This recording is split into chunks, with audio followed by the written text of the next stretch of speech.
Hello, everyone, and welcome to what we understand is part of Video Store Day for 2023. My name is Robert Horton. I'm a film critic, and I'm also a board member at Scarecrow, which I'm very happy to be.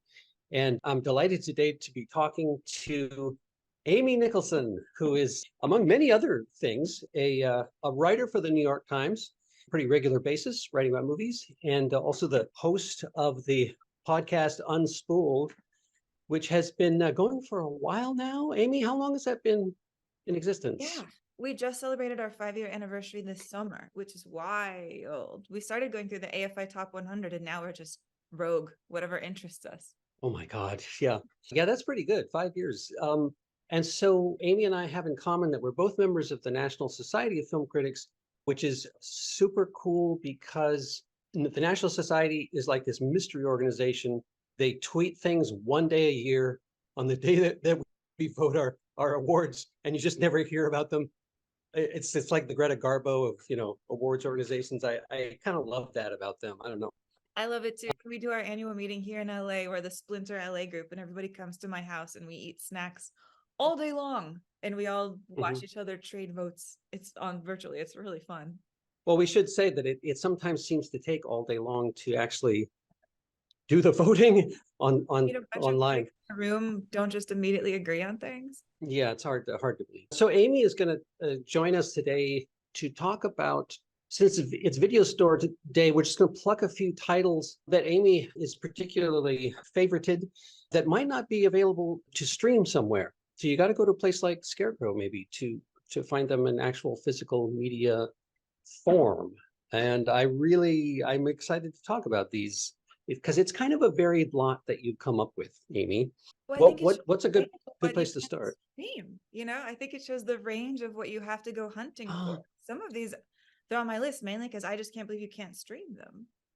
yeah, it's unbelievable actually that some stuff falls through the cracks.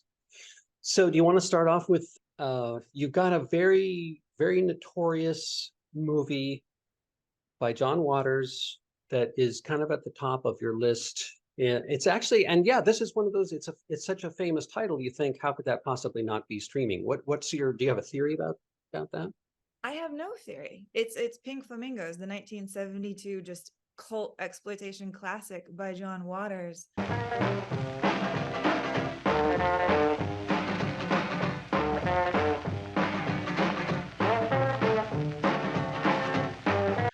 A lot of his other ones you can find around there, but not Pink Flamingos, not the one that I think he might be the most notorious for, which really caught me because we're having a huge John Waters moment here in Los Angeles. His museum exhibit just opened up at the Academy, John Waters, Pope of Trash.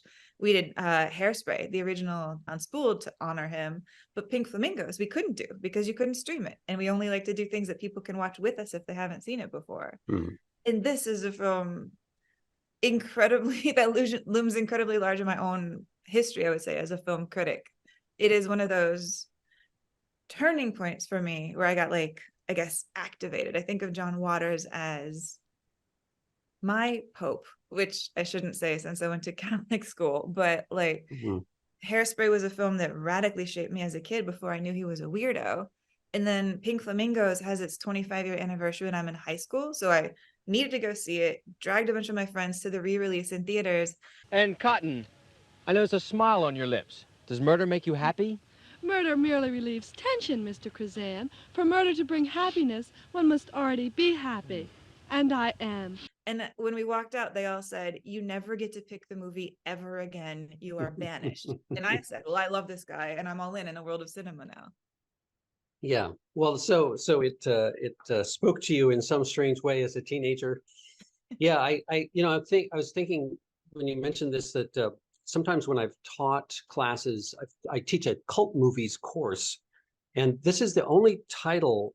Maybe this is a kind of deferring to your friends who were complaining to you, but this is the only title in any film course I've ever taught where I've told the students, you don't actually have to watch this because these are some of the things that are in it. And I would totally understand if you might want to carry this in your brains for the rest of your life. But and yet you as a teenager, you were cool with that. You rolled with it. Is that right? was in. I think what it did is it really set me on a course to be fascinated by films that are determined to make the audience uncomfortable. You know, when you're kind of growing up in cinema, like you start off watching kids' movies, you start off watching stuff that can be a little bit, I don't know. I don't want to say patronizing, but I want to say it makes you feel like good guys get celebrated, bad guys get punished. Here's what's good, here's what's bad. A thing people are wrestling with all the time. You know, like, does depiction mean endorsement? How am I supposed to feel about everything I'm watching on the screen? And Pink Flamingos really just burst through that for me when I was like coming up and said, here's a movie that won't tell you at all how to feel. You know, I mean, it's notorious, of course, for the scene where like Divine eats fresh dog poop on camera, but the things that happened in that movie before then, as you definitely know, are kind of worse, kind of more shocking, kind of harder to watch. And to me, that's when a film is really worth writing about, when you're like, wow, I want to wrestle with how I'm feeling. Yeah, that's so true, that there's like maybe 3 scenes in this movie that are definitely meant to shock and outrage people, but yes, exactly. There's other things in it that are just as, why am I watching this person in this crib talking about eggs? In here, Mr. Eggman. Here I am. Oh, come on. Oh, the Eggman. Oh, Edie, how's my little princess today? Oh, Mr. Eggman. Oh. This is unnerving me to an extent that I'm not sure what I feel about it. Yeah, no, I tend to agree. I think it gets to that minute by minute feeling when you're watching a movie and you're no longer sure where you are or what the boundaries are, or that thing about, you know, like, I have a contract with the movies, and it is that things are going to be basically okay. You know, when the lights go up, some things will be settled, and things are going to work out. And this is one of those movies that just violates that. Won't let you feel that way. And God bless it. And I hope people come and track it down if you have not yet been violated by this movie, to decide for yourself what you think. You know, to decide for yourself, like, oh, is this absolutely exploitative and horrible, or is it horrible in the most wonderful way? If you love chickens, I don't know, you might want to opt out of this one, possibly. What are you going to do for me today, honey? It's something I haven't seen, I hope. Miss Cotton, I got something in mind today I never ever tried before. Something very exciting for me. My little chickens are going to be in the show today, Cotton. But otherwise, yes. Your thing, you're probably a very interesting person. Yeah, John Waters would probably like to meet you. Yeah. One of the grandfathers or grandmothers of the whole cult movie phenomenon, this film. And there's that famous thing that when they were talking about the eating dog poop scene, that Waters apparently said to Divine, you know, look, if you do this, we will both be famous, you know, as soon as this movie comes out. And he was right. Have you met John Waters? Have you interviewed him? I haven't shaken the man's hand as much as I'd love to, but there was a screening he did out here just a couple weeks ago of Eat Your Makeup, one of his films that's even earlier than Pink Flamingos, a kind of short black and white movie that cannot even be played with sound anymore, because he was just stealing songs left and right. And so he was stealing James Brown, so you can't run it as is. And he was here to screen it in this really small theater at the Academy, where he narrated the whole thing. And he just explained what he was thinking, what was going on, what we can't hear, all of the clothes that he stole. The lead of that movie was actually in the audience, and he kept yelling to her, like, did you steal that dress, or did you buy that dress? Did you steal that one? This is the one where Divine comes in and plays Jackie Kennedy in like a reenactment of the Kennedy assassination. And this is a movie that was shot 5 years after the death. This is before Zapruder's out, and he is just reenacting it. That is, you know, in its own way, that's as like transgressive as anything you see in Pink Flamingos. And I guess, I mean, don't you just feel this way, Robert, that like the thing you always struggle with as a critic is like, you're supposed to cover what's big, but you always want to figure out what the underground is doing. And finding the underground is so hard right now. There's just so much coming at you, but it's like that quest I feel like I'm always on. Who is that figure who's going to wind up being iconic, and how can we single them out now? Yeah, that's actually a really good thing for a film critic to put on a bumper sticker and leave it above your desk or something to remind you of that. Yeah, you should make them. I would buy one. Okay, we'll put it on t-shirts as well. Why not? What? Hey, what's with you two? We just wondered where you were planning to spread your VD today. That's all, hussy. What have you got next for your cavalcade of the unscreamable? I picked something I think that is probably going to sound like 180 degrees away, but to me, that this movie isn't available on streaming is just shocking. And it's Cocoon.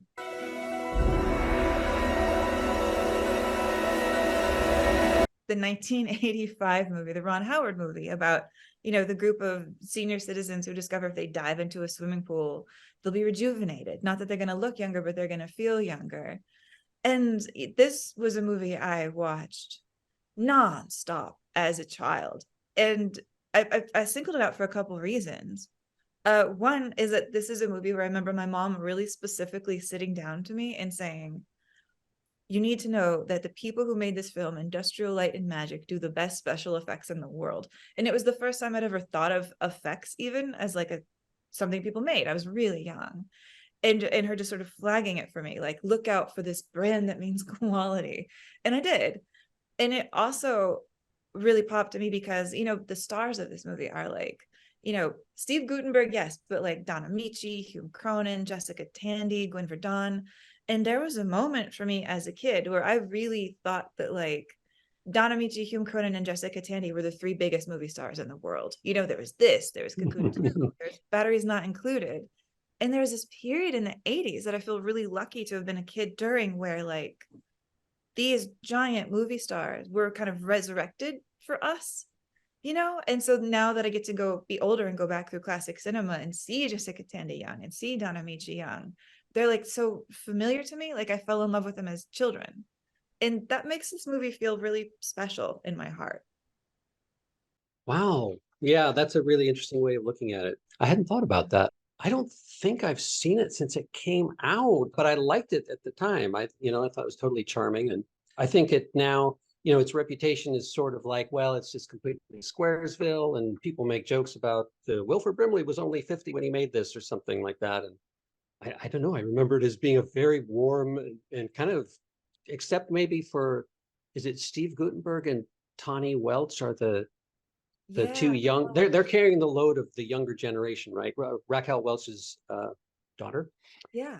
Are they, see, my memory of that part is that's the lame part, but maybe you have a different take on that. My memory of it was, oh my gosh, people are getting naked. Oh dear, my parents are in the room, because they have that love scene where she reveals that she actually doesn't have physical sex. She's a light being and they will transfer energy, but it still felt like right on the edge of what I should be watching. If this is foreplay, I'm a dead man.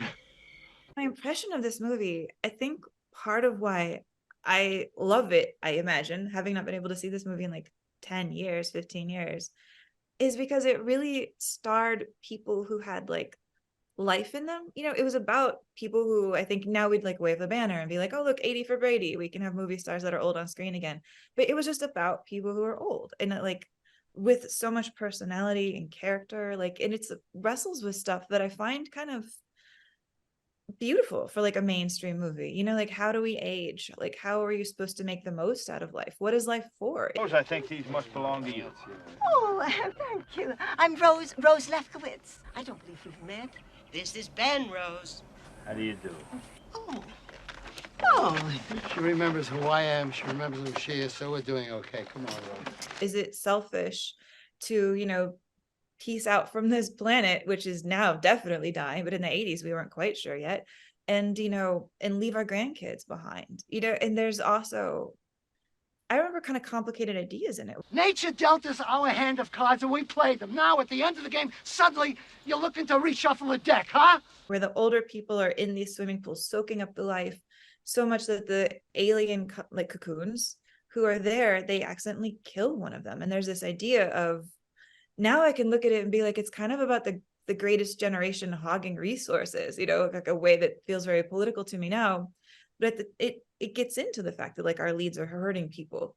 And there's just deep friendship between all the characters and bonds and I don't know. I feel like that seems rare to me now. An ensemble this big that is so much about friendship and is so much about damage and loyalty and love and connection. And so I'm frustrated that I can't go back and rewatch it. I mean, in a way, it's like the fact that they're all old school movie stars. The movie is also reminding us that the fountain of youth is movies, because all these people are going to be alive forever. They are vital, just like you said, in this movie, and they wear their age really beautifully. There's not any plastic surgery, is there? I'm trying to think of somebody in the movie who looks like they've been done, and I think they're all just like gloriously, their age. That's such a beautiful way of putting it, because you're right. And it's like when you watch this movie in the 80s, you almost realize how short the history of cinema is. I mean, in Hollywood in 1985, cinema was like, in this town, you could say it was 75, 74 years old, being centered out of here. And yeah, those people are still alive. Like, Yeah, still real connections. I think about that time span of movies all the time. Yeah, that there was that direct connection to like the silent era, even in 85. Yeah, when you watch the Oscars and like Charlie Chaplin's popping up, you're like, what's happening? Yeah. Yeah. Well, I gotta say, I gotta throw in before we move to the next thing that I got to interview Don Amici when he did that David Mamet film that came out a couple of years after this, because he won the Oscar for Cocoon, right? And that was just exactly as lovely and gracious and elegant as you would hope it would be. That just it's him taking notice of you and taking care of you, and like just folding himself into a hotel room couch in a beautiful way, and all that stuff lives up exactly to what you're hoping I love from somebody that. like that. I feel like as we like stop talking about Cocoon for a second, just to not give the quickest shout out to Batteries Not Included, which you can rent. But like I rewatched Batteries Not Included a few years ago, and that movie completely holds up and is actually so rich with ideas about like gentrification and the collapse of cities, like in neighborhoods and development issues. It is like, I had no idea that film was so deep when I was a child. So Batteries Not Included, another film from this era that deserves to be elevated. The last one was when I picked what you call Atlantis as our base here on Earth. Everyone else said use the North Pole. I said not too cold. Sinking never occurred to me. Okay, so Pink Flamingos and Cocoon, kind of a natural double bill, obviously there. And what else have you got? Well, the third one I put on my list, it's because I remember this movie being such a flashpoint. And so for it to be made with people, for it to launch careers of people who are movie stars today, for it to have caused so much conversation, written by a filmmaker who is claiming to have his swan song right now in the cinema, for all of these things to be happening and for this movie not to be streaming kind of startles me. And it is a movie I've only seen once when it came out, and I've been really wanting to go back and revisit it. And that is, the 1995 movie Kids. Directed by Larry Clark, his filmmaking debut, written by Harmony Korine, launching, of course, Chloe Sevigny, Rosario Dawson. No, man, here's that little thing in the tonsils or the esophagus, whatever the hell. I always get nervous about referring to my age, but yeah, like I was just younger than the kids of kids when this movie came out. And I remember it being the biggest conversation in the world through my viewpoint. It felt like, there are those periods in pop culture where you feel like a new generation steps forward, a new generation of kids even having their stories told steps forward. And this felt like one of those moments. It was like Kids, Clueless, The Crafts all came out around this period. And it felt like, oh my gosh, people who are my age now are getting stories told about them that aren't just kid movies. Yo, you hungry? I'm fucking starving, yo. Wait up a second. I'm taking a piss. Right up on this piece.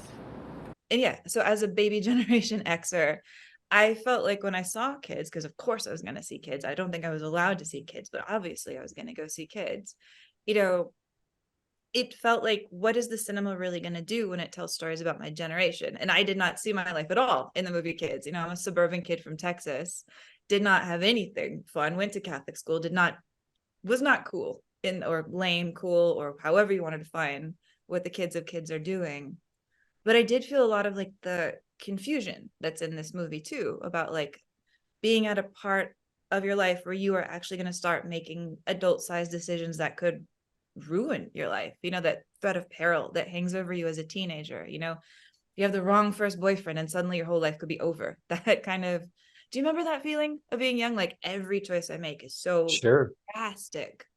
Yeah, I mean, if you're nervous about mentioning your age, then just don't even talk to me because I'm in a different boat. But yeah, no, I get what you're saying. And as we go along, by the way, I should say, of course, if you really want to watch kids, Scarecrow has a couple of copies of it, and anybody out there can rent it by mail these days. The Scarecrow will send it to you. I'll put that little plug in. Yeah, so you haven't gone back and watched it since Oh, then. but now I know they can mail it to me. Okay. Yeah. A couple years after this, going to college, and I went to college at the University of Oklahoma. And of course, Larry Clark got his start in Oklahoma, his photography book, Tulsa, of like the drug scene in Tulsa. And realizing when I got to Oklahoma that he is sort of this patron saint of like the Oklahoma underground, which is a real thing. Like, the Flaming Lips are from Norman, where I went to school. And I love that idea of like finding where the weird people are, even in states that have an image of being very straight-laced and like religious. We're in this moment where Gen Z is really romanticizing the 90s, and I'm kind of romanticizing the 90s. And I wonder how much our romanticization really is what it felt like, like when you go back and you're like, oh, this is Gen Z fashion doing Gen X fashion. It's always a little bit nicer than what we were really wearing, a little bit cooler. But I want to go back and kind of see this both as kind of a snapshot in time as what we thought kids were doing, but I also want to see it as like a snapshot of what 90s filmmaking thought kids were doing. I want to go back and look at it for the craft too, because I think that kind of missed me at the moment. It was all about the story and not about the filmmaking. The thing I remember about this movie, being interested by it and disturbed by it, and recognizing that it was kind of being acclaimed in a certain way of like, this is really transgressive film in a variety of ways. But I have this distinct memory of that it was almost like a D.W. Griffith movie. It set up a situation at the beginning. A suspenseful thing is going to happen. Throughout, you then start cross-cutting like crazy, and you're just so emotionally involved in, don't let this thing happen. And that you're on the edge of your seat. It's like it's the same narrative style as 100 years ago, really. I remember taking that from it, like, oh, this movie's super hip and cool, but really, it's kind of using some very, very effective tried and true techniques. Wait, I love that idea of like seeing kids through the lens of something like intolerance. There's a whole thread in there about the nanny states and the kids on the wild and like the young wife cross-cutting the way that he does there, and seeing that with like Chloe Sevigny's quest to try to get this guy to stop giving underage girls AIDS. Like, I mean, can you imagine a movie in today having a whole subplot about a guy who's having sex with 12 and 13-year-olds and giving them AIDS? I can't. I can't imagine the fear if it was on film. No. Yeah, it was dicey enough at the time, I think, in the public discussion, but now, forget it. And she's terrific in the film, and Rosario Dawson is, and the guy is Leo Fitzgerald, his name, the guy who Patrick, yeah. Leo Fitzpatrick, thank you. Yeah, and it's surprisingly emotionally engaging. Have you liked some of Harmony Korine's other films? Have you sort of followed him with interest, or? I think he's somebody who should always see what they're up to. And it's been kind of interesting watching us grapple with him again right now. Like, I haven't seen Aggro Drifters yet. I went to his like art exhibit that was inspired by it. It looks like just freeze frames of the movie that he probably had somebody in his like ensemble paint, I guess. And from those, I'm not quite sure how I'm going to feel about the actual movie. But I did recently, they had a screening of Trash Humpers here in LA at the New Beverly, the theater that Quentin Tarantino runs. And they had everybody raise their hands if you had seen Trash Humpers before, and almost nobody did. So it was like a crowd of, like young 20-somethings watching this movie for the first time. And that was just wild, because that movie is so, God, I guess there really is kind of a theme of like a movie of like aggressive audience provocation. What are you watching? Is this art? Is this disturbing? And I have to say, Trash Humpers really wound up casting a spell on me again. When you're watching it, it's like you don't love the act of watching it, but the way he kind of the way he kind of like tells you and doesn't tell you what these characters are actually up to and how bad they are. And like you're rooting for these like people who are just giving society the middle finger, and then you're like, wait, what am I rooting for? What exactly are they doing? Is that a dead body? It just kind of keeps moving on. That movie is so disorienting. And that, yes, if I'm going to definitively, there's one thing about movies, it's movies that provoke you to think and try to figure out what's happening. Yeah, I'm glad you brought that one up, just because I've liked some of his films and haven't liked some of his films, but Trash Humpers casts a spell. That is exactly the way I would put it. And probably 99 out of 100 people would think, are you out of your fucking mind saying that movie casts a spell? Because it's a frightening film. But I'm completely with it, actually. I think that's his best film and one of the more memorable movies of the last 25 years, actually, I would say. So I don't know, is it streamable? I don't know, but I guess you can get that from Scarecrow too. Hey, do you have time to talk about a couple of other titles that you mentioned? Can we do them quickly? And I have time if y'all think it's okay.